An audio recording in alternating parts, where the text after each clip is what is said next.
That is it, ladies and gentlemen. Second round stoppage of Joe Smith Jr. for Artur Beterbiev to capture the WBO title, along with his WBC and IBF that he came in with. Look, is that Joe Smith Pop? Is that Papa Smith? He made quick work of him. Stick a fork in him. Yes, correct. He is done. You know, did anybody think it was going to go any further than that? We're going to talk about everything. Any of the labels you want for Artur Beterbiev. Most destructive, most heavy-handed. Whatever you want to say, he fits it when you're putting it in that bucket. That's it. As you can see, Joe Smith Jr. is responsive to the medical It was all staff. downhill after the first round. Like, after that first knockdown, you know, at the end of the round, I said, yo, he don't got the head movement or the skill set to be able to do anything in this fight. Now, a lot of people who thought that Joe Smith was going to win thought that he was going to win by knockout anyway. And yes, Beterbiev is now 18-0 with 18 KOs. Sheesh. You got to be a boxer to beat him, because if he touches you, you go down. He touches you, you go down. Now, if you don't know, he's going to be going on to face Anthony Yarde to defend his WBO mandatory, which was Joe Smith's mandatory. And that's likely going to happen in the UK. That's it. Let's listen to what Tim and Dre have to say. The most important thing in boxing, that's what Beterbiev has. Yes, he's a punching machine. He's heavy-handed. But look at the timing right there. Joe Smith Jr. That looks like he gives you a headache. That was the first knockdown at the end of the round. Another one.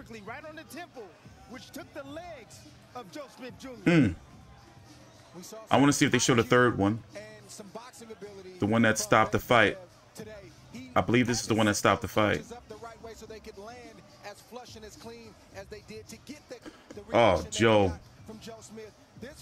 And he almost got knocked out of the ring like B-Hop. He almost got knocked. Look, he almost got knocked out of the ring like B-Hop. Damn. The common man. I mean, he just didn't have it, you know? He just didn't have it. Oh, it was, oh. I can't show you the whole thing, but here's him almost getting knocked out of the ring. And he kept getting hit with the same punch, that overhand right that kept going around the guard. Ladies and gentlemen, here inside the Hulu Theater at Madison Square Garden. Let's listen in. Take a time out. Like the video if you haven't. Please subscribe. 19 seconds of round number 2 for your winner by technical knockout. And now, the WBC, IBF, WBO light heavyweight champion of the world, Artur Beterbiev. Remember, he said this is just a business trip. No emotion. Come down here on a mission. One of those uppercuts almost took Joe Smith's head off. Let me see if I can get a clip of the fight from Twitter, because that uppercut was mean, bro. They went on a commercial break, so let's talk. So once again, Anthony Yarde is supposed to be next. That's pretty much already said and done. Whether it's going to happen in the UK or not, who knows? Anthony Yarde. Significant fights here. Let me pull up his box rec against Sergey Kovalev and Lyndon Arthur. Let's see here. So let's go check it out. Here's who's supposed to be next. While we're waiting for the post-fight interviews. 22-2 with 21 KOs. Beterbiev, don't get me wrong. You know, I do feel he has some flaws, but I don't feel that Anthony Yarde can beat him. I don't feel he can do it. But he's getting a shot at 3 belts. Remember now, Artur Beterbiev has the WBC, IBF, and he had the IBF for a long time. That was the first belt he won. You know, even though he's had only 17 pro fights, he has some promotional issues in the past.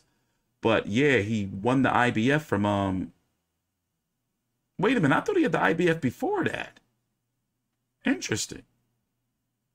He didn't get the IBF until 2018. No, correction. 2017 is when he got the IBF.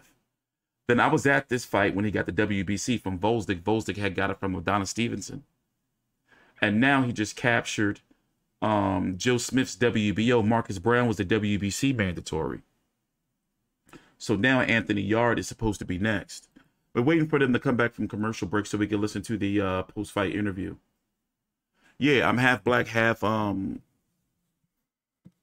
shit, I forgot what I am. I'm half black, half Irish, and I'm half full-blooded El Chicano, Mexicano. That's the like full-blooded, like I'm full-blooded Mexican.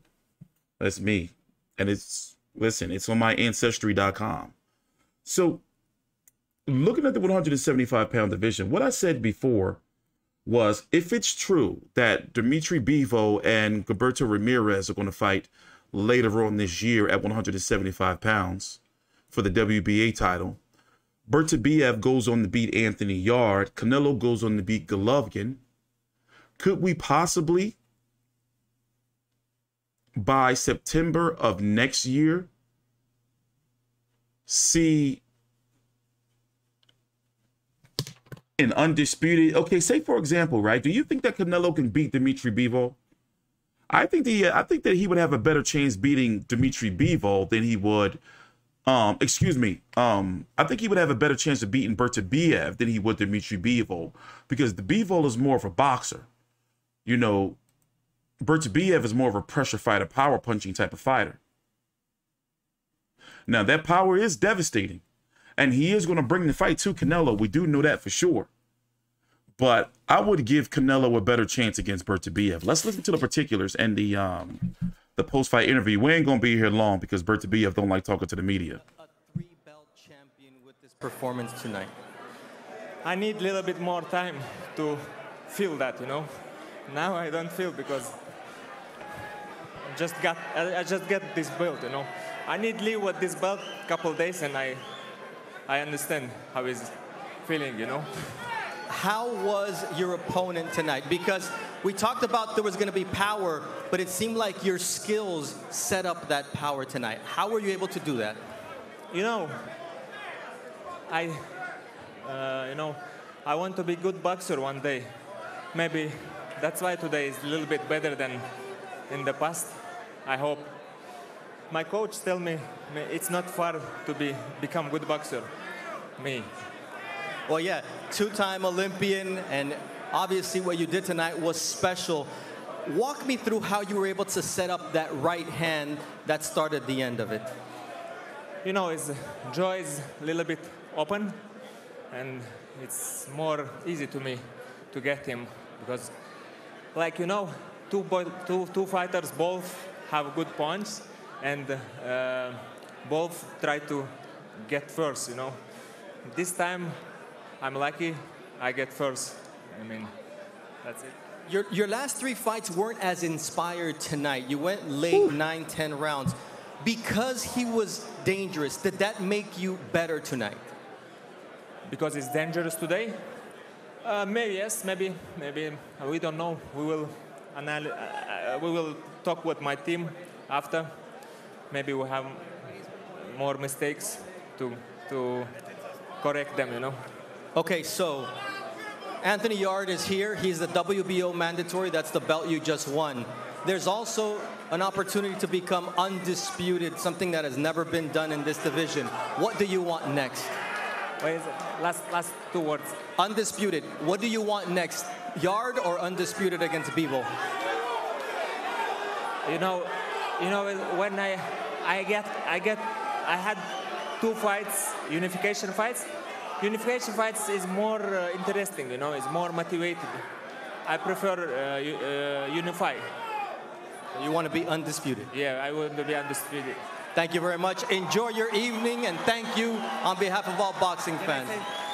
Thank you very much for everyone. Thank you. Nokchicho Sila, Allahu Akbar. No singing, but we'll take it, Joe. No, he's a no-nonsense. So, okay. So once again, to break it down for you, He just defeated Joe Smith to capture Joe Smith's WBO title. He's now the WBC, IBF, and WBO champion at 175 pounds. Dimitri Bivol, who beat Canelo this May, has the other belt, the WBA Super. Dimitri Bivol is in talks to fight Gilberto Ramirez at 175 for that WBA title sometime later on this fall. Gilberto Ramirez, former WBO champion at 168. Canelo is supposed to be fighting Golovkin, or is fighting Golovkin. It's already done. September the 17th. They're having a press tour. Canelo and Golovkin's press tour has been announced for Friday in LA, June the 24th, and on the 27th, they're going to be in New York of June. Beterbiev is going to fight Anthony Yarde sometime later on this year for the WBO mandatory to defend that. I expect for him to get past Anthony Yarde. If Bivol beats Zurdo Ramirez and Dimitri and Artur Beterbiev goes on to beat Yarde sometime next April, May, no later than June, we can have an undisputed at 175 pounds. Now, who wins between Dimitri Bivol and Artur Beterbiev? Who knows? Artur Beterbiev has the better power. You know, he is more of a pressure fighter, power puncher. Dimitri Bivol has been known to be a very skilled, high IQ boxer. That does he have enough to keep Artur Beterbiev at bay, the jab. Let's say if Canelo goes on to beat Golovkin in September, Canelo next May, maybe he defends one of his 168-pound titles. If Bivol becomes undisputed at 175 around this time or so, or earlier next year, could we see Canelo versus Bivol 2 or Bivol versus Canelo 2 for undisputed at 168 pounds and undisputed at 175 pounds if you've been following me? Now, of course, Bivol would have to move down to 168 pounds, which he said he would be willing to do. So can you imagine, right? Next year, next September 2023, Bivol versus Canelo 2 for undisputed at 168 and 175. The winner would be reigning in both divisions. That would be crazy.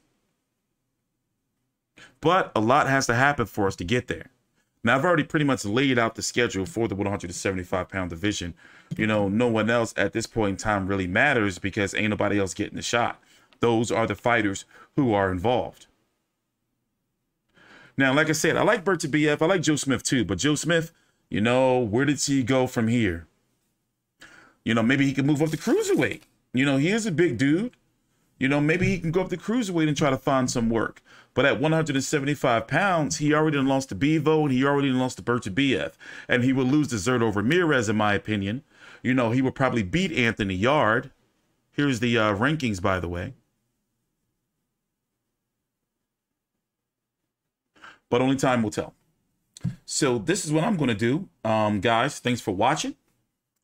What is the boxing schedule next week? Let me look it up real quick before we go. I already got like I'm actually glad to be actually getting off this Saturday night before midnight. I had an asthma attack last week. So I'm kind of glad to be back. And hanging out with you dudes. You know, you guys are cool, man. But let me pull up. What's the fights of next week? Isn't it the Rat King versus Bam Rodriguez? Robeisy Ramirez knocked Abraham Nova the fuck out. That was crazy. Okay, yeah, next week we have Bam Rodriguez versus Rung Visai, the Rat King. Cesar Martinez versus McWilliams Arroyo 2. Marjan Akhmadaliev versus Ronnie Rios. Jessica McCaskill versus Omar Berra. Okay, and Ray Ford, Mark Castro, and Nikita Ababi's on that card. Okay, all right, some nice little solid little events next week. Little small joints. But take your time out. Like the video, subscribe. Thanks for watching. Follow me on Twitter at TStreetControversy. Also, all the links to my social media is down below in the description box. I am launching a podcast in a couple of weeks. We're growing up the channel. Also, I've been uploading different content to the channel as of late, as you can probably see. The channel's now going to be about 60% boxing and 40% other shit that I want to cover. I've been thinking about it long and hard, but that time is here now. So if you can drop a like before you go, I will be back tomorrow to talk a little bit more. Beterbiev versus Smith Jr. But at the end of the day, what really else is there more to talk about, if we're going to be honest? Take your time out, like the video, subscribe. Thanks for watching. I am T Street Controversy with FightView360.com.